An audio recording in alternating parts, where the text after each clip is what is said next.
हरे कृष्णा, राधे राधे। आप सभी का गीता क्लास में बहुत बहुत स्वागत है। ओम अज्ञानतिमिरन्धस्य ज्ञानञ्जनशलाकया चक्षुरुन्मिलितं येन तस्मै श्रीगुरुवे नमः। गुरुवे गौरचन्द्राय राधिकाय सदालये कृष्णाय कृष्णभक्ताय तद्भक्ताय नमो नमः। नमो विष्णुपादाय राधिकाय प्रियात्मने श्रीमद्भक्तिवेदान्त नारायणीति नामिने। श्री कृष्ण लीला कथने सुताक्षम् औदार्य माधुर्य गुणच्युतं वरं वरेण्यं पुरुषमहन्तं नारायणं तं शिरसा नमामि। श्रीचैतन्यमनोभीष्टं स्थापितं येन भूतले स्वयं रूपः कदा मह्यं ददाति स्वपदान्तिकम्। आजानुलम्बितभुजो कनकावदातो सङ्कीर्तनैकपित्रो कमलायताक्षो विशम्भरो द्विजवरो पालो वन्दे जगत्प्रियकरो करुणावतारो। नमो महावदन्याय कृष्णप्रेमप्रदायते कृष्णाय कृष्णचैतन्यनाम्ने गौरद्विषे नमः। हे कृष्ण करुणा सिन्धु दीनबन्धु जगत्पते गोपेशा गोपिका कान्त श्रीराधाकान्त नमस्तुते। काञ्चन गौराङ्गी राधे वृन्दावनेश्वरी वृषभानुसुतदेवी प्रणमामि हरिप्रिये। नीलाचल निवासाय नित्याय परमात्मने बलभद्रो सुभद्राभ्यां जगन्नाथाय ते नमः। जय श्री कृष्ण चैतन्य प्रभु नित्यानंद श्री अद्वैत गदाधर शिवासादि गौरभक्त वृंद। हरे कृष्णा कृष्ण कृष्ण हरे हरे, हरे राम राम राम हरे हरे। हरे कृष्णा कृष्ण कृष्ण हरे हरे, हरे राम राम राम हरे हरे। मैं सर्वप्रथम अपने परम आराध्यतम गुरुपाद पद्मलीला प्रविष्टो विष्णुपादष्टो तरषट श्रीमद् भक्ति वेदांत नारायण गुरुदेव महाराज जी के श्री चरणों में अनंत कोटि दंडवत प्रणाम करती हूँ। तत्पश्चात समस्त रूपानुगुरु परंपरा के चरणों में अनंत कोटि दंडवत प्रणाम। आप सभी को मेरे यथायोग प्रणाम। हरे कृष्ण। आप सभी लोगों का जगन्नाथ जी की कथावृत्तम क्लास में स्वागत करती हूँ। जैसा कि हम सभी जानते हैं कि जगन्नाथ जी का स्नान यात्रा हुई थी कुछ दिनों पहले, जो कि जगन्नाथ जी का जन्म उत्सव था। तो उसके बाद से हम सभी हर दिन निरंतर जगन्नाथ जी की कथावृत्तम में डुबकी लगा रहे हैं। तो उसी श्रृंखला को आगे बढ़ाते हुए हम जगन्नाथ जी की आज कुछ और कथा सुनेंगे। तो हमने जगन्नाथ जी की प्राकट्य कथा सुनी, इंद्रधूम राजा की कथा हमने सुनी और भी कई कथाएं सुनी। तो आज हम सुनेंगे उड़ीसा के एक राजा पुरुषोत्तम जाना की कथा। ठीक है। तो भगवान कहते हैं ना, यदा यदा हि धर्मस्य ग्लानिर्भवति भारतम अभ्युत्थानम् अधर्मस्य तदात्मानं सुजाम्यहम्। भगवान कहते हैं कि जब जब धर्म की हानि होती है तब तब मैं प्रकट होता हूँ और भक्तों का उद्धार करने के लिए और परित्राणाय साधूनाम विनाशाचय से दुष्टताम, जो दुष्ट लोग हैं उनका विनाश करने के लिए और जो साधु हैं उनका परित्राण यानी उनको रक्षा करने के लिए मैं आता हूँ बार बार। तो ये तो भगवान ऐसा कहते हैं, लेकिन यहाँ हम तो देख रहे हैं जगन्नाथपुरी में कि भगवान जो है अपने भक्तों पे अनुग्रह करने के लिए बार बार आते हैं। तो उनकी कथा जब अपन सुनते हैं तो देखते हैं कि अपने भक्तों के लिए भगवान क्या कुछ नहीं कर रहे। कभी तो रथ को रोक देते हैं। हमने साल भर की कथा पिछली कक्षा में सुनी थी। तो उनके जो भक्त मुस्लिम भक्त हुए उनके लिए उन्होंने अपने रथ को रोक के रखा। लोग इतना धक्का मार रहे हैं, हाथी को बुला रहे हैं, पहलवानों को बुला रहे हैं, खींचने का सब पूरा प्रयास कर रहे हैं, लेकिन रथ जो है टस से मस नहीं होता। तो भगवान अपनी भक्त वत्सलता बार बार दिखाते हैं, प्रूव करते हैं कि मेरा भक्त यदि चाहे मुस्लिम हो, चाहे किसी भी जाति का हो, क्रिश्चियन हो, अछूत हो, है ना, अछूतों का भी अंदर मंदिर में प्रवेश नहीं है। तो लेकिन भगवान हर किसी पे अनुग्रह करते हैं और उनके भाव यदि शुद्ध हैं, भक्ति भाव से यदि उनको कोई स्मरण करता है तो वो उनकी एक मनोकामना पूरी करते हैं, उनकी इच्छाओं की पूर्ति करते हैं। तो इसी को आगे बढ़ाते हुए हम देखते हैं कि पहले पुरुषोत्तम जाने की कथा बाद में सुनेंगे। तो हम एक दास बावरी नाम के एक उनके भक्त हुए हैं जिनका कि मंदिर में प्रवेश नहीं था, लेकिन वो बहुत अच्छे शुद्ध भक्त थे। तो एक दफ़ा क्या होता है कि उनके मन में ऐसा भाव था कि मैं जगन्नाथ जी को नारियल ऑफ़र करूं। तो वो नारियल की पेड़ से नारियल तोड़ते हैं, शुद्ध फ्रेश नारियल तोड़ के लाते हैं, और मंदिर में उनका प्रवेश नहीं था। तो वो मंदिर में किसी मंत्री को, या जो अंदर जा सकता था, उनको कहा कि आप ये मंदिर में ऑफ़र कर दीजिए। तो वो कहता है कि तेरे हाथ का दिया हुआ तो मैं ऑफ़र नहीं करूँगा। मतलब ठीक है, तो अंदर मत लेके जाना, बाहर खड़ा होकर के ऐसे करके, जो भगवान ने कहा था ना कि जो मेरा सुदर्शन चक्र को भी कुछ ऑफ़र करता है, तो सुदर्शन चक्र मैं ही हूँ, मतलब अभिन्न जगन्नाथ जी हैं। अगर आप सुदर्शन चक्र को प्रणाम करते हो तो प्रणाम मुझे ही मिलेगा वो। तो उन्होंने कहा कि ठीक है, आप सुदर्शन चक्र को ऑफ़र कर देना, भले ही मेरे हाथ का छुआ, आपको अंदर नहीं ले जाना तो कोई बात नहीं। तो उन्होंने कहा ठीक है, तो वो बाहर खड़े हो गए। उन्होंने ऐसे करके कहा कि हे जगन्नाथ जी, आपके एक भक्त दास बावरी ने ये नारियल ऑफ़र करे हैं, तो मैं आपको अर्पण करता हूँ। तो जैसे उसने करा, तो उतने में वो देखता है कि अंदर से जगन्नाथ मंदिर से लंबे लंबे हाथ आते हैं और नारियल लेके चले जाते हैं। तो उसके होश उड़ जाते हैं कि भाई ये तो मेरा बहुत ही शुद्ध भक्त है, दास बावरी, जिसको अंदर एंट्री नहीं है, लेकिन वो तो बहुत ही शुद्ध भक्त है। तो उसको समझ में आता है कि अरे भाई, इस तरह से वो मतलब उनकी जो दास बावरी के भक्त उनका जो भाव देख करके वो उन्हें प्रणाम करता है, और भगवान साक्षात अपने हाथ को लंबे करके नारियल को ग्रहण करते हैं। ऐसी ये सच्ची घटनाएं हैं जो हुई हैं। तो वैसे ही एक बार और दास बावरी के मन में आता है कि वो टोकरी में भर के आम लेकर आता है, और वो उसका मन करता है कि वो अंदर जाए और भगवान को ऑफ़र करे। तो टोकरी में 40 आम थे और लेकर के जाता है, और वो मंदिर में घुसने का प्रयास करता है। तो उसको सब रोक देते हैं, उसको पता है कोई जाने तो देगा नहीं। तो फिर वो बाहर खड़ा होता है, तो कहते हैं कि हे जगन्नाथ जी, मैं आपका भक्त नीच कुल का हूँ, मेरा अंदर मंदिर में एंट्री नहीं है, तो आप कृपा करके यहीं से ही आप मेरे आम ग्रहण कर लीजिए। तो वो ऐसे करके सुदर्शन चक्र को देखता है, और टोकरी को ऐसे करके भगवान को आह्वान करता है, बुलाता है कि आप ये आम ले लीजिए। तो उतने में देखता है कि एक आम ऐसे करता है, गायब। दूसरा आम को ऐसे चक्र की तरफ करता है, गायब। तीसरा आम गायब। ऐसे करते करते पूरे 40 आम गायब हो जाते हैं। तो वहाँ पे फिर वो देखते हैं, कोई पंडित वगैरह जो होते हैं आसपास, वो देखते हैं कि इसने आम ऑफ़र किया और टोकरी में सारे आम गायब हो गए। तो बोलते हैं जादूगर है, कोई जादू वादू करता है। अरे इसकी बातों पे विश्वास मत करो, जादूगर है, जादू कर रहा है, हटाओ हटाओ, साइड में ऐसे। तो फिर जब अंदर जगन्नाथ जी के सेवा में जो होते हैं, वो देखते हैं कि जगन्नाथ जी के पीछे आम की गुठली और उनके छिलके पड़े हुए हैं, और 40 पूरे। तो फिर बोलते हैं देखो, दास बावरी ने भगवान को ऑफ़र किए थे सुदर्शन चक्र को, और वो एक एक करके गायब हो गए थे। वो जगन्नाथ जी ने स्वयं पाए हैं। कभी उनका नारियल ले लेते हैं, कभी वो आम देते हैं, तो वो आम भी ग्रहण किया, और सबूत भी देते हैं कि देखो, मैंने अपने भक्त ने, चाहे वो अंदर नहीं आ पा रहा है, लेकिन भाव से वो दूर खड़ा होकर मुझे ऑफ़र कर रहा है, तो मैंने उसका ग्रहण किया है। पीछे गुठलियाँ और छिलके खाए हुए सब मिलते हैं। तो इस तरह से ऐसी बहुत भक्त वत्सलता थी उनके अंदर। भगवान में तो है ही भक्त वत्सलता, और वो भी बहुत शुद्ध भक्त थे। ऐसी एक और उनकी कथा आती है। तो एक बार उनकी पत्नी उनको प्लेट में चावल रखा, और उसके ऊपर साग रखा, और जो प्लेट थी वो रेड कलर की थी।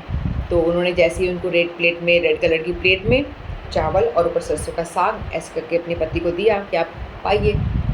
तो जैसे ही वो देखता है तो नाचना शुरू कर देता है, जय जगन्नाथ जय जगन्नाथ। तो उसकी पत्नी बोलती कि क्या दिमाग ख़राब हो गया क्या, कहाँ प्रसाद पाओ ना, आपको मैंने खाना प्रसाद दिया है तो आप पाइए। उसको बोलते हैं कि नहीं, कैसे पाऊँ मैं, जगन्नाथ जी की आंखें देखो। तो लाल रंग की प्लेट थी और चावल बीच में और उसके ऊपर साग। तो जगन्नाथ जी की आंखें कैसी होती है, आसपास रेड, बीच में वाइट, है ना, और बीच में जो काला, उसकी आंखों की पुतली भगवान की जो होती है।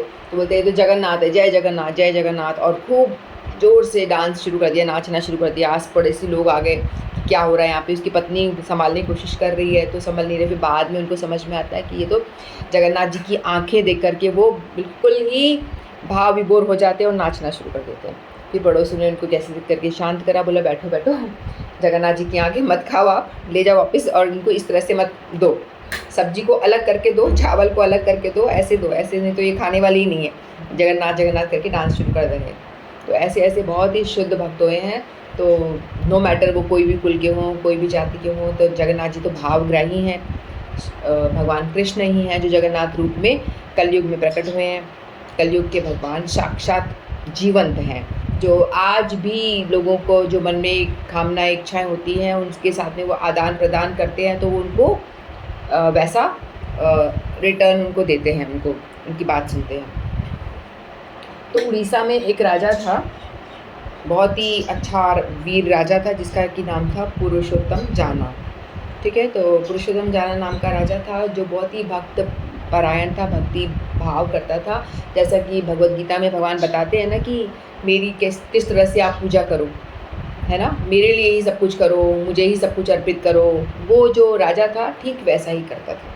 तो वो अपना राज्य चलाता था, लेकिन राज्य का राजा जो था वो खुद को ना मान के भगवान जगन्नाथ को ही मानता था। तो उसको ऐसा था कि जगन्नाथ जी आप ही राजा हो इस राज्य के, मैं आपका सेवक हूँ, दास हूँ, और मुझे आपने जिम्मेदारी दी है कि इस राज्य को चलाना है, तो मैं वही कर रहा हूँ, तो मेरा इसमें कुछ नहीं है, मैं कुछ भी नहीं हूँ।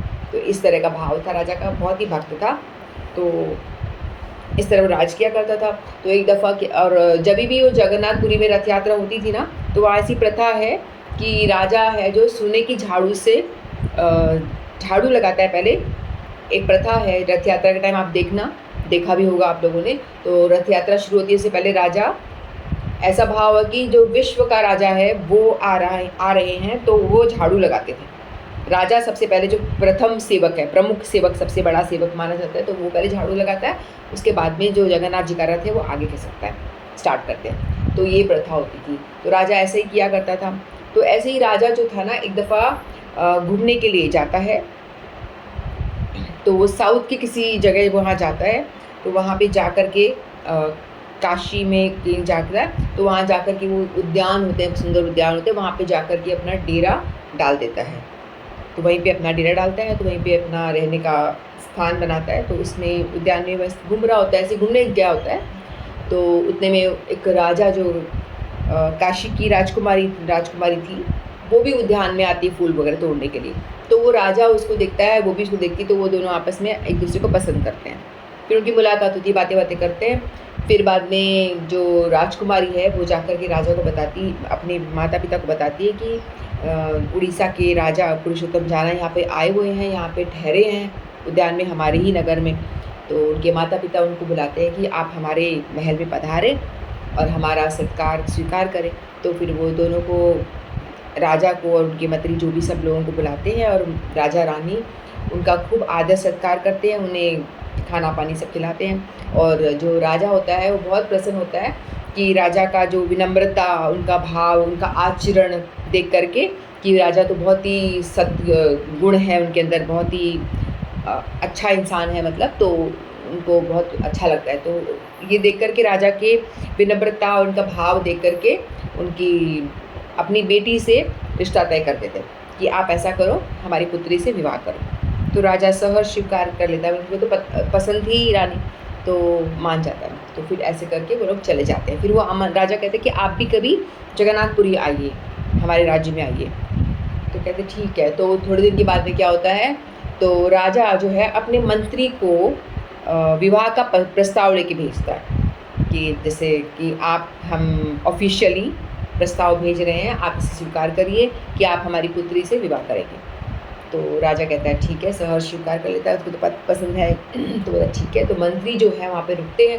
तो राजा कहता है कि आप थोड़े दिन और रुको, क्योंकि थोड़े दिन के बाद में क्या है, रथ यात्रा शुरू होने वाली है, तो आप थोड़ा और रुक जाओ।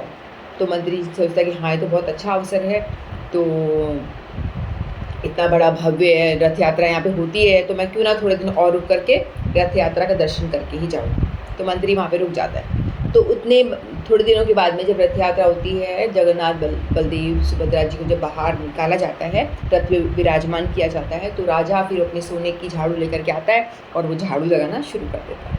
तो मंत्री आश्चर्यचकित हो जाता है, ये क्या कर रहा है, ये राजा है, उड़ीसा का राजा इतना बड़ा, ये कर क्या रहा है, ये झाड़ू क्यों लगा रहा है।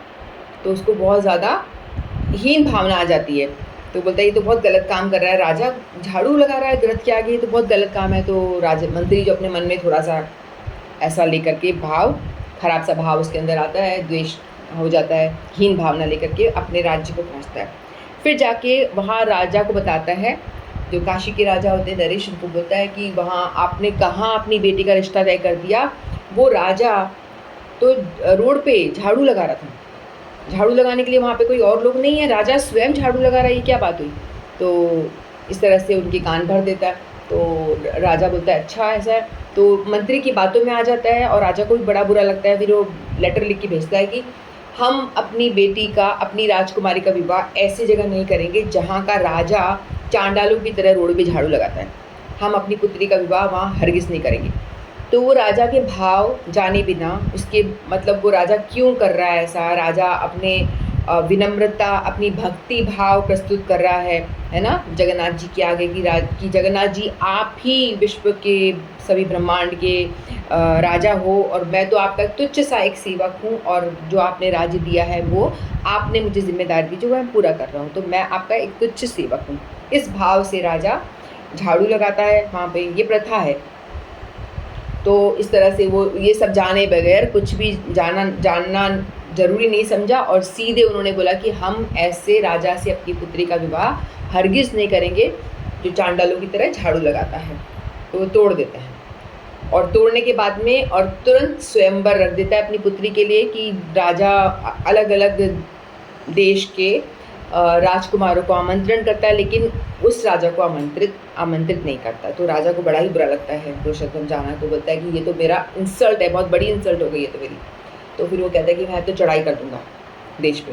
तो उन्होंने क्या करा, आक्रमण की तैयारी करी कि हम तुम्हारे देश पे आक्रमण करेंगे। और एक और बात ये थी कि जो काशी का राजा था ना, उनके जो कुल देवता थे गणेश जी थे, और जगन्नाथपुरी में तो है ही भगवान जगन्नाथ जी ही हैं जो है। तो उन दोनों में ऐसी बात भी हुई कि तुम ऐसा कैसे कर सकते हो, मैंने जगन्नाथ जी के आगे झाड़ू लगा रहा था, तुमने मुझे इस तरह बोल के मेरी इंसल्ट नहीं करी, तुमने हमारे जगन्नाथ जी की इंसल्ट करी है, क्योंकि मैं तो उनकी सेवा में था, मैं उनका सेवक हूँ। तुमने मेरी इंसल्ट नहीं करके हमारे भगवान की इंसल्ट करी है, तो हम तो तुमसे युद्ध करेंगे। बोलते कौन भगवान? भगवान तो हमारा गणेश है। तो काशी के राजा थे, वो कहते कि भगवान तो सिर्फ एक गणेश है और कोई नहीं है। तो कहता है कि नहीं, हम जगन्नाथ जी हैं, वो जगत के नाथ हैं। तो उन दोनों में बहस होती है। तो कहते हैं कि नहीं गणेश है, तो हम युद्ध करेंगे, युद्ध होगा, ठीक है, जो भी जीतेगा तो हम ऐसा करेंगे, यदि आप जीतते हो तो हमारे गणेश जी आपके जगन्नाथ जी के पीछे आप बिठा देना वहाँ पे, और यदि मैं जीतूँ तो आपके जगन्नाथ जी हमारे गणेश जी के पीछे रहेंगे, ऐसा बोला।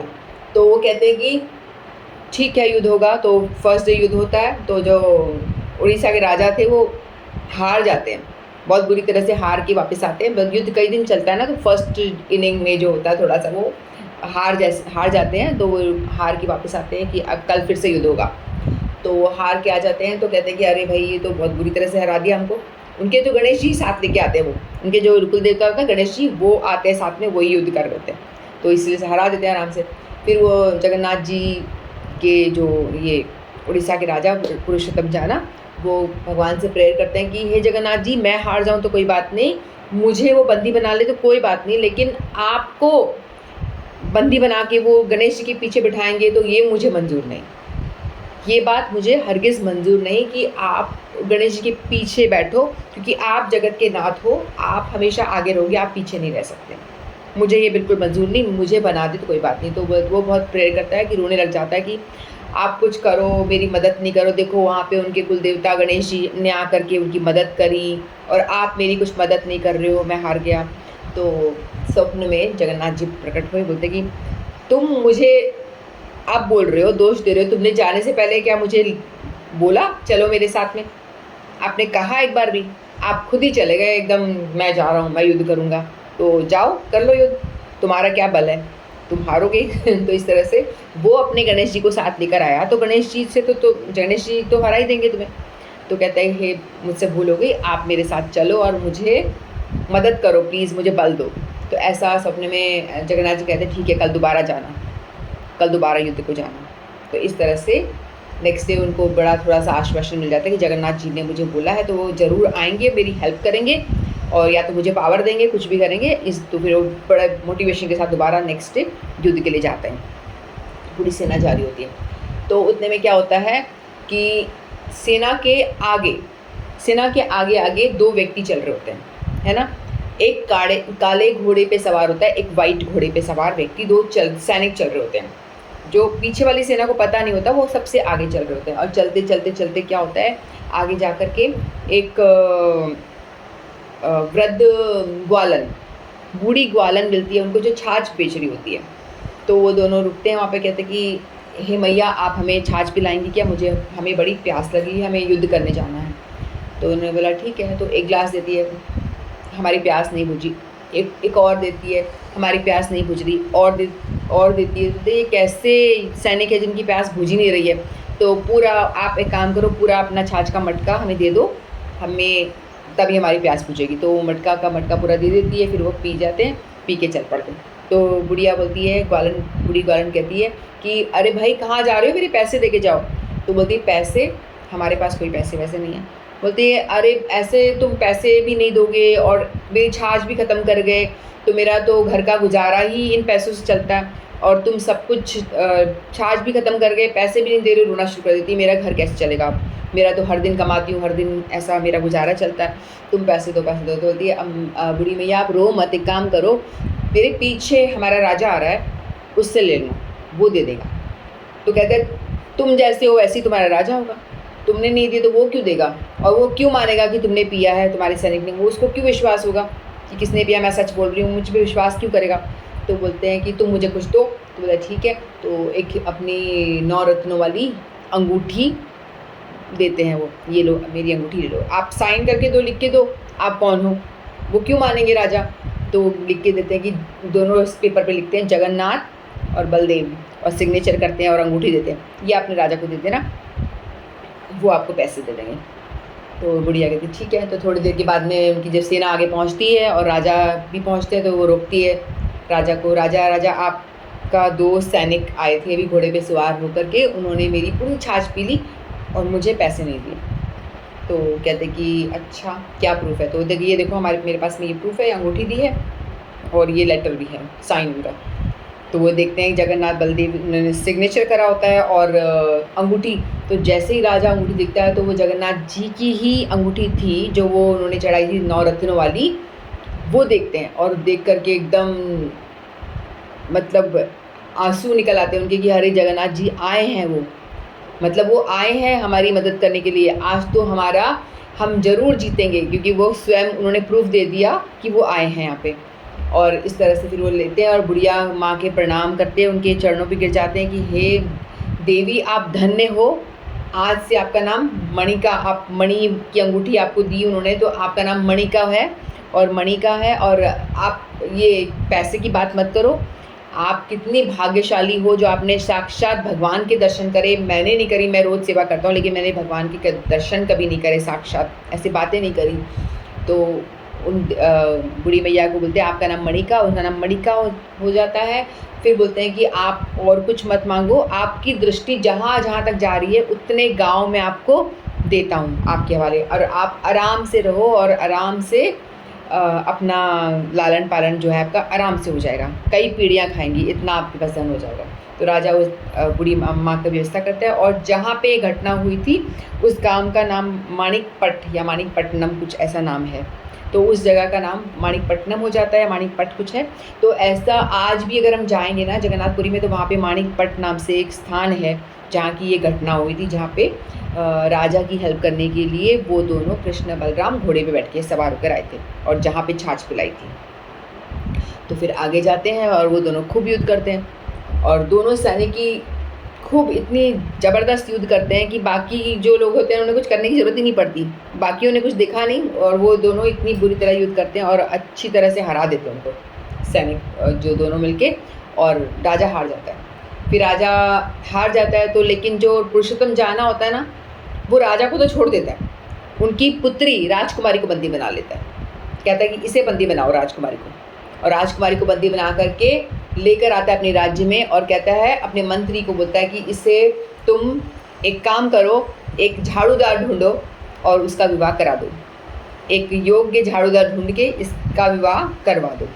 तो मंत्री कहता है ठीक है, मुझे 1 साल का टाइम चाहिएगा, मैं थोड़ा, राजकुमारी है भाई, ऐसी झाड़ूदार तो ढूंढूंगा लेकिन मैं थोड़ा तो योग्य तो होना चाहिए ना झाड़ूदार, भाई कैरेक्टर उसका अच्छा हो, नेचर अच्छा हो, इतना तो देखूँ ना, भले ही वो झाड़ूदार हो। तो राजा कहते हैं ठीक है। तो उनके घर में वो मंत्री के घर में रहना शुरू कर देती है। तो राजकुमारी उनके घर में रहने लगती है। राजकुमारी को तो पता है कि ये राजा ऐसा क्यों कर रहा है, मुझसे प्रतिशोध ले रहा है, इसलिए वो इस तरह का व्यवहार मुझसे कर रहा है। मेरे पिता को तो बंदी नहीं बनाया, मुझे बना लिया। तो रानी जो है, राजकुमारी बहुत दुखी थी कि अब मेरी शादी एक झाड़ूदार से करेंगे ये लोग, उसको बहुत दुख होता है। और वो मन में सोचती है कि मैंने तो कोई गलत काम नहीं किया, मैं तो राजा से सच में प्रेम करती थी और मैं तो चाहती थी, और मैं तो स्वयंवर में भी चाहती थी कि आपको बुलाया जाए, लेकिन आपने मुझे समझा ही नहीं, गलत समझा मुझे, मैंने तो कोई गलत नहीं किया आपके प्रति। लेकिन ऐसे रोती थी वो और घर में रहती थी, मतलब उदास।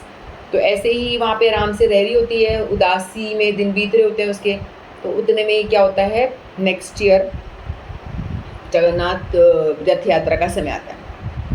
तो जब जगन्नाथ यात्रा का समय आता है, रथों पे विराजमान करके उनको लाया जाता है बाहर, है ना। जगन्नाथ, बलदेव, सुभद्रा महारानी को बाहर जब लाके विराजमान करते हैं, और राजा जो है उनका डे था कि वो झाड़ू मारेंगे अब। तो उसके एक दिन उसी टाइम पे मंत्री जो था वो गया, वो बहुत चतुर मंत्री है। तो उसने जाके सभी अपने घर में जो उनकी सेविकाएं थी राजकुमारी के लिए, तो उनको कहा कि आप रानी को एकदम अच्छे से सजा दो, आज इनका विवाह है, आज इनका विवाह होगा, इनको अच्छी तरह से सजा के लेकर आओ। तो राजकुमारी और रोने लग जाती कि आज तो मेरा झाड़ूदार से विवाह हो जाएगा, अब मेरी ज़िंदगी और ख़राब हो गई, पता नहीं मैं कहाँ छोटे से घर में झोपड़ी में रहना पड़ेगा मुझे, बहुत रोने लग जाती है राजकुमारी। तो वो मंत्री कहते हैं कि राजकुमारी आप दुखी मत हो, आप जगन्नाथ जी पे भरोसा रखो, आपके साथ कुछ बुरा नहीं होगा, आप जगन्नाथ जी पे भरोसा करो। तो राजकुमारी को तैयार करके लेके आया जाता है, और वो लेकर आता है और राजा के पास लेकर आता है। राजा वहाँ झाड़ू लगा रहे होते हैं उस टाइम पे। तो कहते हैं राजा जी, मैंने राजकुमारी के लिए सुयोग्य वर ढूंढ लिया। तो कहता है बहुत बढ़िया करा, बहुत अच्छी बात है, लेकिन तुम अब साइड में हटो, मेरे पास अभी बहुत काम है, मेरे राजा की सवारी आ रही है, मैं बिज़ी हूँ, जरा झाड़ू वाड़ू लगाना है, मेरे को उनका स्वागत करना है, मेरे पास बहुत काम है, तुम साइड में जाओ और तुम जो करना कर लो, कोई बात नहीं, जिससे शादी करनी करो, कोई बात नहीं। राजा आप मेरी बात सुनो। बोलता है कि हाँ मैंने सुन लिया कि तुमने लड़का ढूंढ लिया है झाड़ूदार, आप कर दो शादी, उसे कर देना, मेरी आज्ञा है। बोलता राजा लेकिन आप मेरी बात सुनते क्यों नहीं हो, मैंने जो लड़का ढूंढा है वो आप हो। तो वो कहता है मैं, तो देखो आपने कहा था कि योग्य झाड़ूदार से विवाह करना, मुझे आपसे योग्य कोई नज़र नहीं आ रहा, और आप झाड़ू लगा रहे हो तो आप झाड़ूदार हो, आप झाड़ू लगा रहे हो तो आपसे योग्य मैं और कौन ढूंढ सकता हूँ, मुझे और कोई नहीं मिल रहा है। तो राजा अपने मंत्री की बुद्धिमानी को देख के बड़ा प्रसन्न होता है कि वाह मेरा मंत्री जो है कितना इंटेलिजेंट है। तो बड़ा खुश हो जाता है, बोलता है कि फिर वो मंत्री को गले लगाता है और सहर्ष इस प्रस्ताव को स्वीकार कर लेता है। तो इस तरह से जो पुरुषोत्तम जाना जो थे भगवान के अनन्य भक्त थे, और उनकी किस तरह से भगवान ने रक्षा करी, भगवान ने भक्त वत्सलता दिखाई उनके प्रति, उनको युद्ध में उनके साथ युद्ध करने गए और उनको जिता भी दिया, है ना, वो जीत भी गए। और फिर राजकुमारी से विवाह करना चाहती थी तो राजकुमारी के साथ विवाह भी उनका हुआ, है ना।